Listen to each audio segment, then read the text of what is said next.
Perfect. Awesome. Thank you. Okay, so today I'm going to be sharing some of my knowledge and experience with building diversity and inclusion strategies that make a high impact. At first, I'm just going to actually start with telling you a story. Does everyone know who this gentleman is? Yes, Canada's darling Prime Minister, Justin Trudeau, a huge fan of diversity and inclusion. And this is a quote that's actually taken directly from him. And diversity is our strength is something that he always talks about. And he's done a lot of great work in Canada. And oftentimes the assumption that's made is, oh, well, Canada is a diverse country. Obviously, these aren't things that you struggle with. But the truth is, we do struggle with diversity and inclusion, and we do have areas for opportunity and for improvement, and we're looking towards that. Now, the question that I usually get when I do these types of talks is, why should I care about this stuff? It's been a question that's actually been explored for decades. There's lots of research and data out there that helps to support the reason why this stuff matters. And this is usually my reaction when I have that question positioned to me. I usually feel a little bit frustrated and I don't understand it. And I'm assuming that the people in the audience today are either on the same page as me or they're here trying to explore why this stuff does matter, which is really great regardless. So for me at this point, caring and investing in diversity and inclusion, it's a no-brainer, mainly because I've done a lot of work and invested a lot of time in understanding the data behind it to prove it. But where I come from is I just think it's the right thing to do. When you're looking at building diverse and inclusive cultures where everyone can equally contribute and make a really big impact, of course, that's the type of world that I want to be in and live in, but it's also the type of company that I want to work in as well. Now, if you're not the same as me, and you don't necessarily think it's all about the warm, fuzzy stuff where everyone should be welcome, then maybe money talks. So when you think about diversity and inclusion, teams where men and women are equal earn 41% more revenue. So 41%, that's a pretty big difference than if you weren't to invest in diversity and inclusion. Now, another stat is racially diverse teams outperform non-diverse teams by 35%. So if you think about your competitors, if you think about other businesses, if you think about other teams within your company, that's the difference. So for me, if it's not about the warm and fuzzies, and if you don't necessarily get behind this stuff because you think it's the right thing to do, then maybe this will make an impact. Diverse teams equal better business results. That's a huge focus and something that I've been exploring over my career. So why are we still failing at diversity in business? If we know that it's important, we have all the data to prove it, we have a lot of different resources and tools now and technology to help us to get to a better place, then why are we still struggling? So for me, what I've realized through failing at implementing some of these diversity and inclusion strategies is that the winning diversity hiring strategy isn't always the most obvious. And what I'm going to do is tell you a story about how I came to know that. So just to kind of help you to understand a little bit more about me, I'm Avery, once again. I identify as a woman. I'm an award-winning HR leader from Canada, founder of many things, diversity and inclusion champion. I like to drink wine. You'll see some photos of me potentially with wine in my presentation. I'm a world traveler and I'm an international public speaker. In the past, I founded a company called Ditto. It's Diversity Inclusion Talks Toronto, where we explore conversations like this on a monthly basis in a series of talks. And then I also founded Bridge, which I'm going to tell you a little bit about today. It's one of the proudest things that I've done in my career, which is a free code school for women and now federally incorporated non-for-profit in Canada. Prior to that, I was working with League, which is a startup in Toronto, and then as the head of talent. And then prior to that, I was working at Wrangle.io as their director of talent. So now I'm currently the founder of Good Recruiter, where I do training, where we're looking to humanize the hiring process through things like diversity, inclusion, and education and training. And the little sun on the right is Bright and Early, which is a consulting firm that my friends and I founded and are working together on. And we work with different startups in the Toronto ecosystem with this type of stuff. So To tell you and get into my story, I joined a startup as employee number 45. And their plan was to double in size in a year. When I first joined, I had a conversation with the VP of Talent and HR, who was my boss. And he said that 75% of the company is male, and we need to do better. I knew that this was the case because Wrangle's careers page was painted with the faces of a bunch of men that worked there, and unfortunately, very few women that were represented within the organization. So when I met with the CEO and I had my first meeting with him, he said, building a more diverse team and company is really important, and it's a priority for me. How can we do this? And I was really excited because I've been investing a lot of time as a Black woman in tech. This is something that I think about often. I want to see more people like me, and I want to work with more people like me within the workplace. So of course I'm interested in this kind of stuff. My response to him was, your diversity problem is on the fast track to becoming way worse than it already is.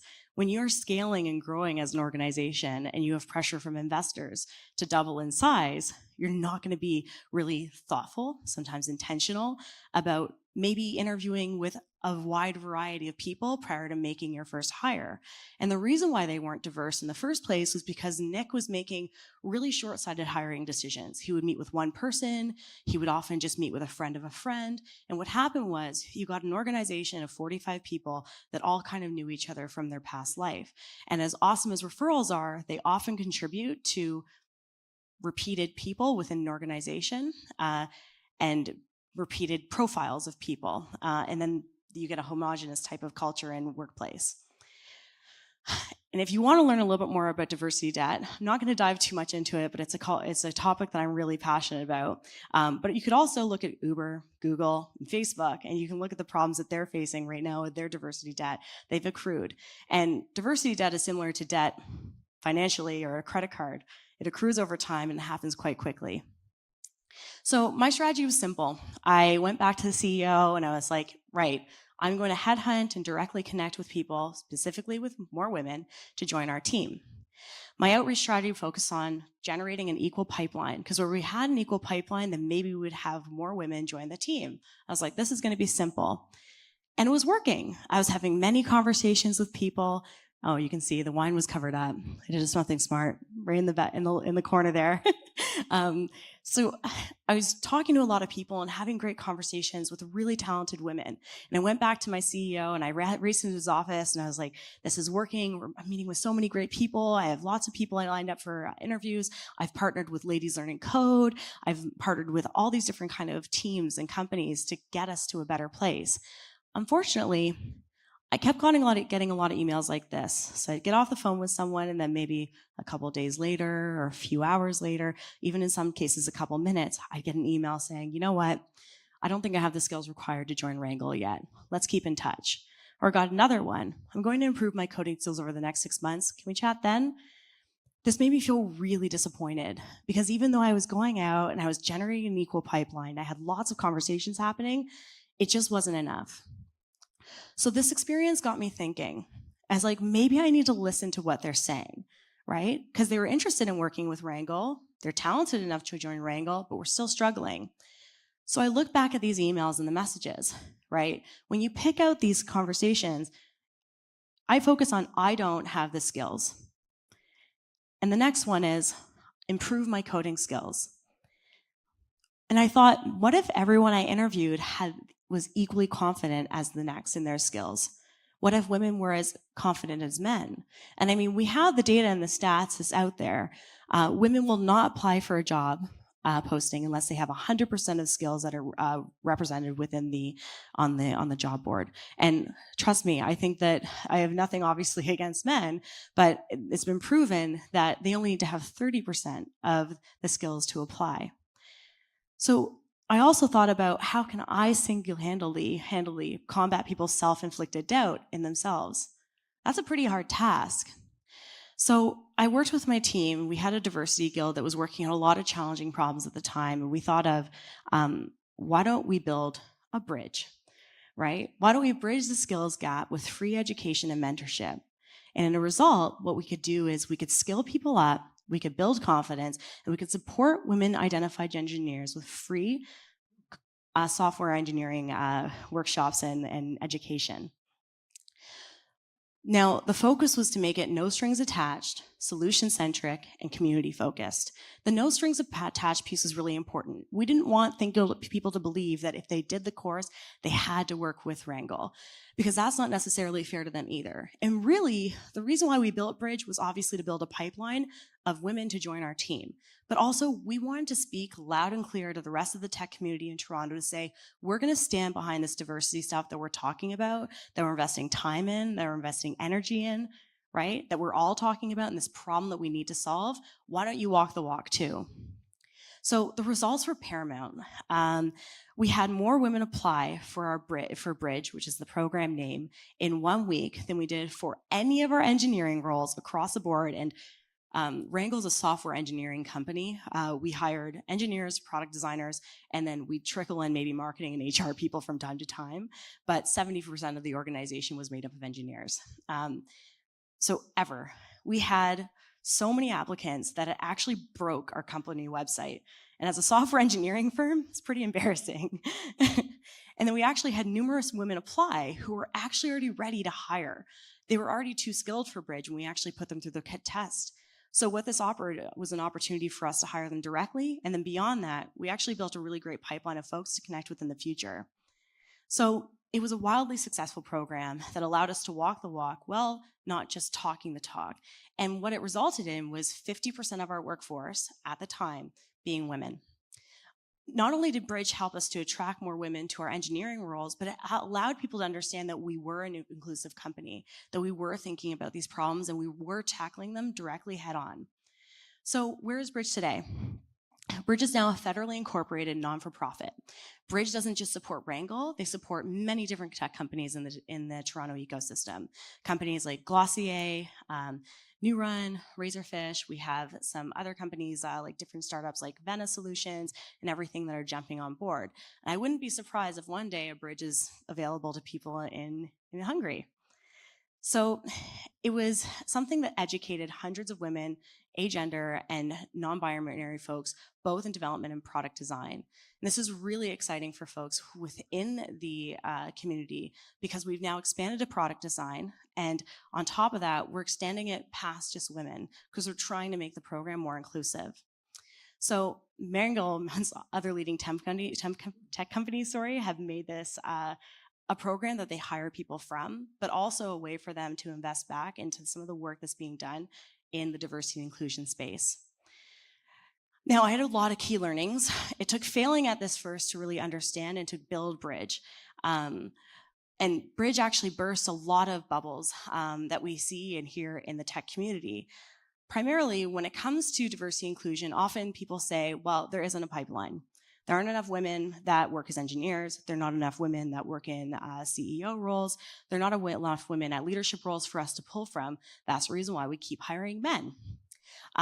That's not true. When we posted and we actually went out to look for people, we had more women apply for that role to join Bridge than we'd ever had for any of our job postings, which speaks a lot. Education can and should be more accessible. In Canada, particularly, education can be quite expensive. Offering a high-value course that could educate and skill people up was really, really useful for folks.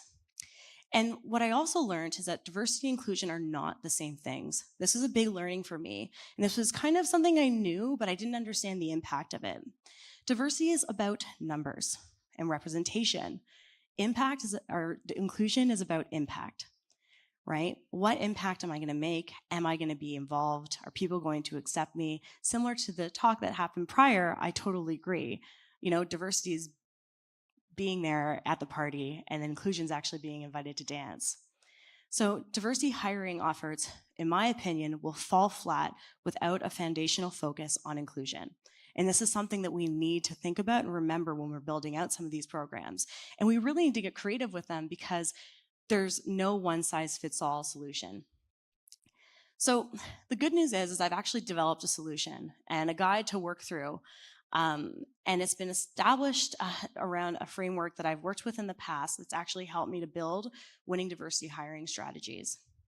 So it looks a little like this, of course with inclusion as the foundation, but it focuses on community, intention, commitment, and inclusion. And community, when you're thinking about that, it's thinking about, what communities am I going to be able to impact in a positive way?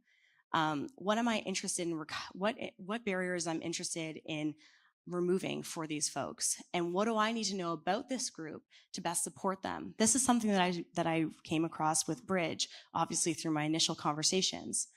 Beyond that is understanding intention, right? With Bridge, it was around, okay, this is a no strings attached approach. We want people to walk the walk. We want to set an example, and we want to show that we care about this stuff. This is the same. What are the expected outcomes and the impact on the people within this community or multiple communities? And then the commitment. The commitment is, what is the impact that I'm looking to make, and how will it be measured? Right? Having some sort of commitment to what you're going to do and what will come out of it, the outcomes, is really important. In some countries, it's illegal to track things around diversity and inclusion, like how many men or women or trans, et cetera, people that you hire. So I think that if you were to actually build a program that you could have commitments around, whether it be events or partnerships, or even if it's a free code school for women and you want to have X amount of people apply and X amount of people that you actually hire through that program, those are things you could do. Now, the final and the foundation of it is inclusion.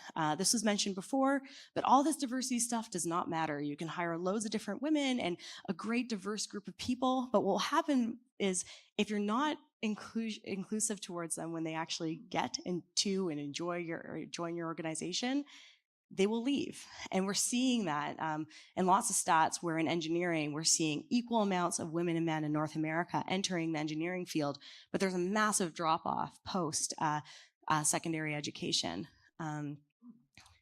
So what I wanted to do is to encourage everyone today to start thinking about what their next bridge would look like, to think about the foundational work that I talked about prior and that framework to help you build a winning strategy to both attract as well as to include more diverse folks within your organization.